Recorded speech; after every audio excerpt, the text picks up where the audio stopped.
tous et bienvenue sur Mono Commander où on parle du format Commander sur Magic the Gathering.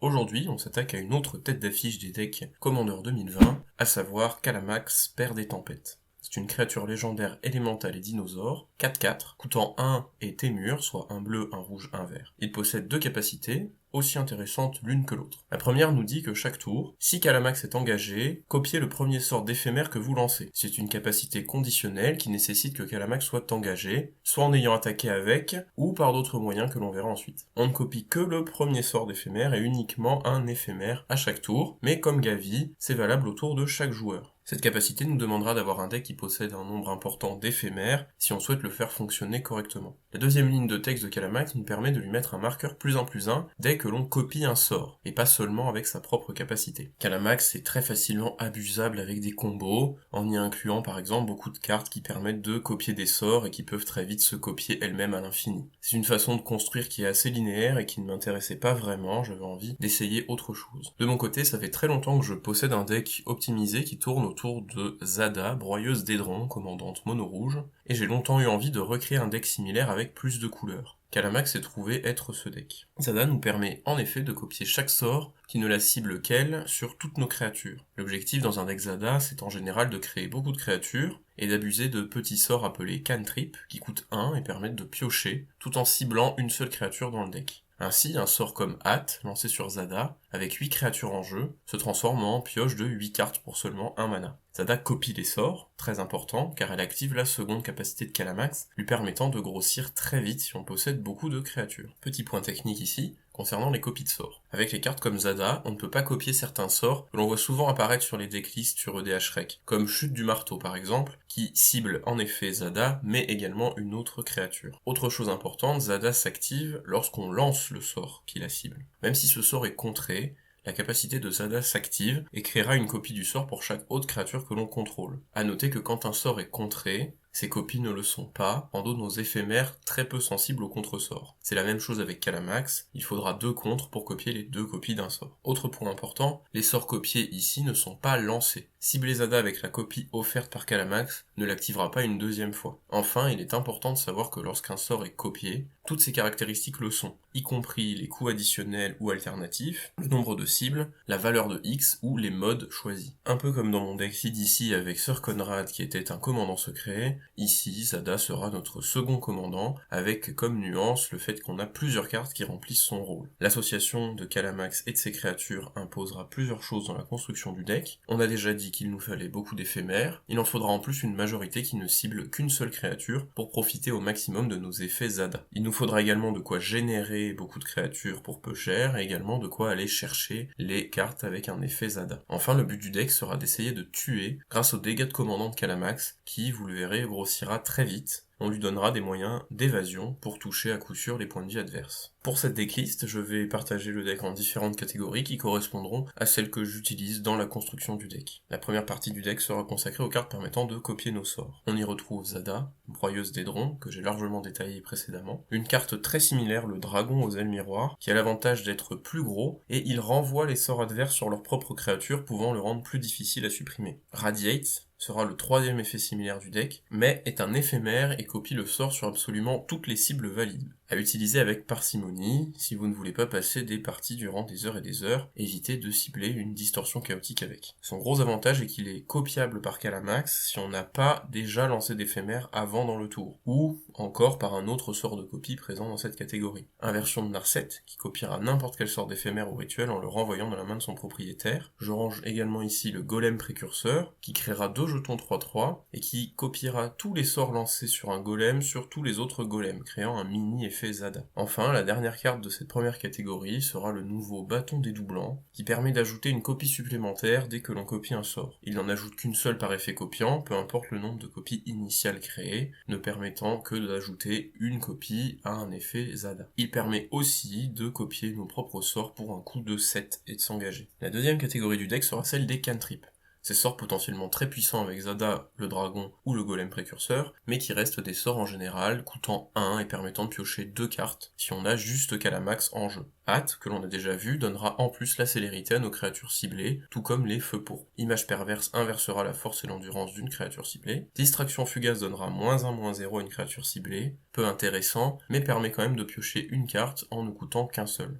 A l'inverse, les feux viridescents donneront +1/+0 à une créature en nous faisant piocher. Dans les bonus un peu plus intéressants, on retrouvera Rite de Distorsion, qui donnera la distorsion et donc en général imbloquable à une créature, et le bon, qui donnera quant à lui le vol. Point de flamme donnera un bonus selon le nombre de cartes piochées ce tour-ci, et le piétinement à la créature ciblée pour 2 mana tout en faisant piocher, permettant souvent de transformer Calamax en vrai monstre. Stature sauvage coûtera plus cher, mais donnera +2/+2 piétinement et piochera une carte pour 3. Enfin, seul rituel de la liste, mais que je conserve car intéressant, Faufilement spatial rendra notre créature imbloquable, et se copiera seulement avec Zada ou le dragon, n'étant pas un éphémère. Ce sont les cartes principales du deck qui permettent de le creuser à la recherche d'un effet Zada, ou qui permet à Calamax de mettre de bons points de dégâts avec de l'évasion, et de piocher une tonne de cartes dès que l'on a trouvé Zada. La catégorie suivante comprendra les autres cartes qui permettent de piocher mais qui ne ciblent pas nos créatures. On y trouvera Rêve éternel, coûtant 2 pour piocher une carte, en éphémère, mais que l'on ne voudra en général pas jouer. Il possède la capacité de s'imprégner sur un éphémère ou un rituel, donnant alors la pioche au sort sur lequel il s'imprime tout en le gardant en main. Comme vu en introduction, un sort copié garde toutes les caractéristiques du sort initial. Ainsi, n'importe quel éphémère du deck sur lequel on imprègne le Rêve éternel nous permettra de piocher autant de cartes que de copies que l'on va créer. Recherche effrénée creusera notre deck de 2, en dégageant 3 terrains, pouvant donc nous faire gagner du mana quand elle est copiée. Frisson de probabilité pour seulement 2 et une carte à défausser en coût additionnel pourra nous faire piocher 4 cartes si copiées. Vision de l'au-delà pour seulement 1 nous fera piocher une carte, ou 3 si un cimetière possède au moins 20 cartes. Dans un deck composé essentiellement d'éphémères peu chers, c'est une condition que l'on remplit très vite nous-mêmes. Remue-ménage est un sort puissant, qui ne gagne que peu à être copié, mais permet toujours de creuser pour des options pour seulement 1 mana. Saison de croissance s'activera dès qu'une créature arrive en jeu pour avoir un regard 1, et on le verra ensuite qu'on exploite beaucoup les jetons de créatures dans le deck, et nous permettra de piocher dès que l'on lance un sort qui cible une de nos créatures. Ça ne fonctionne malheureusement pas avec les copies qui ne sont pas lancées, mais l'association de nombreux regards et un peu de pioche reste puissante. Enfin, j'inclus également dans cette catégorie les tuteurs, j'en joue 3 dans le deck qui sont des éphémères. À savoir Signal au clan, qui va chercher une créature parmi 3 dans le deck, et permettra, en étant copié, d'aller chercher quasi à coup sûr un de nos effets Zada. Le précepteur matérialiste, qui coûte seulement 1, ne bénéficiera pas d'être copié, mais permettra d'aller chercher une carte de créature pour la mettre au-dessus de notre bibliothèque. Enfin, recrutement partagé permettra pour un coût plus élevé de 5 d'aller chercher 2 cartes de créatures avec des noms différents dans notre main et en éphémère. Elle peut donc se copier pour aller chercher jusqu'à 4 créatures différentes. La catégorie suivante comprend les différentes façons de créer des jetons dans le deck. Saïli, Sublime Artificière, Talrand Invocateur Céleste, Jeune Pyromancien et Mystique Bruissant produiront tous un jeton dès qu'on lance un sort d'éphémère. Partisane Poil Argent créera des loups dès qu'on la cible avec un sort, mais ne nécessite pas qu'il soit lancé, fonctionnant donc avec les copies. Kraken du Nadir grossira tout en créant des jetons dès qu'on pioche une carte. Pyromancien aguerri nous fera piocher des cartes tout en créant des jetons, et pourra même créer des jetons depuis le cimetière. Troupeau curieux est un éphémère qui peut donc être copié, qui créera pour seulement 4 X jetons 3/3, X étant le nombre d'artefacts contrôlés par un adversaire ciblé. Enfin, équivalent Caquetant est aussi un éphémère qui créera un jeton étant une copie d'une créature que l'on contrôle. Il a l'avantage de fonctionner avec Zada pour créer une copie de toutes nos créatures. Il a également le flashback, le rendant utilisable plusieurs fois. La catégorie suivante sera celle des sorts de gestion, dans laquelle on utilisera surtout des éphémères pour les copier. Hybridation rapide et pongidification coûte 1 bleu pour détruire une créature en la remplaçant par une 3/3. Bouleversement de réalité exile une créature en la remplaçant par une 2/2. Mutation d'artefact détruira un artefact et créera des jetons en fonction de son coût converti de mana. Force de vigueur peut se lancer gratuitement en exilant une carte verte de sa main, et détruira jusqu'à 2 artefacts ou enchantements. Revendication par la nature détruit un artefact ou un enchantement pour seulement un vert. Et enfin, Réveiller la bête peut détruire tout type de permanent en les remplaçant par des 3/3. La catégorie suivante sera celle dédiée à la protection. Pour protéger nos créatures, j'inclus dans le deck de nombreux sorts qui permettent de donner indestructible ou la défense talismanique talismaniques, tout en étant des sorts mono-cibles pour activer Zada et protéger tout notre terrain tout en faisant beaucoup grossir Calamax. C'est le cas de défense en essor, résolution des mortels, sagacité du ranger, ténacité devant les morts, ou le charme de Simic qui aura en plus le bénéfice d'être flexible, permettant aussi de booster nos créatures. On aura aussi le nouveau Breedboggle insaisissable, qui n'est pas un éphémère mais peut se jouer en flash, et aura l'avantage de donner un marqueur défense talismanique à Calamax ou Zada. Intervention héroïque, protégera tous nos permanents pour un tour, mais ne fera pas grossir Calamax. Enfin, je joue quelques contre-sorts qui trouvent leur place dans ce deck, se jouant beaucoup en éphémère. Chant du cygne contrera pour seulement 1, et a l'avantage de pouvoir cibler une de nos copies de sorts pour créer un jeton si besoin. Négation contrera les sorts non créatures. Déni des arcanes contre n'importe quel sort, et ne coûte qu'un bleu, le rendant plus simple à lancer. Il permettra également de nous faire piocher beaucoup de cartes si jamais on contre une de nos copies. La nouvelle tutelle féroce est une négation gratuite si on contrôle un commandant. Délugérité ne compte que les éphémères et rituels, mais est très peu cher et a le déluge, faisant grossir beaucoup Calamax si on a beaucoup de copies. Enfin, Faille Cyclonique trouve évidemment sa place dans le deck, la rendant presque incontrable si on la copie avec Calamax. L'avant-dernière catégorie du deck sera celle consacrée à faire grossir Calamax, et qui lui permet de tuer rapidement avec les dégâts de commandant. On cherchera avant tout des cartes lui donnant le piétinement, comme Berserk, une des meilleures cartes du deck,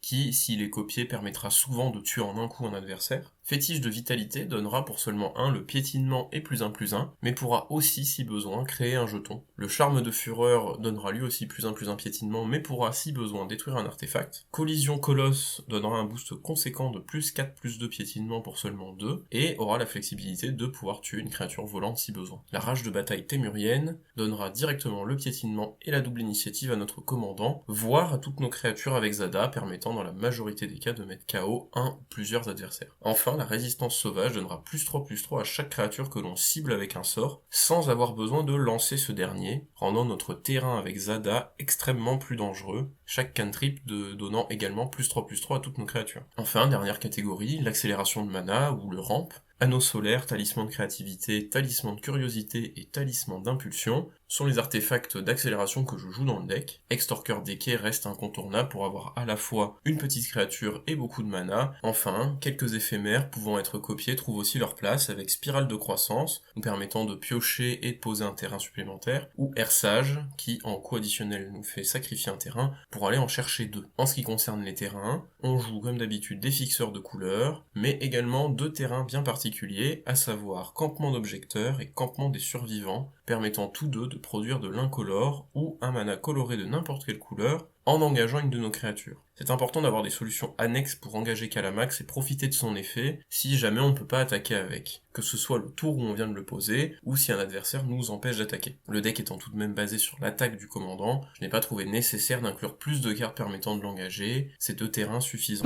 C'est tout pour cette decklist, j'espère que la vidéo vous aura plu. Comme d'habitude, vous pouvez la retrouver en description. N'hésitez pas à laisser un commentaire pour que je puisse continuer à m'améliorer et liker la vidéo si elle vous a plu. C'était Mono Commander, bye.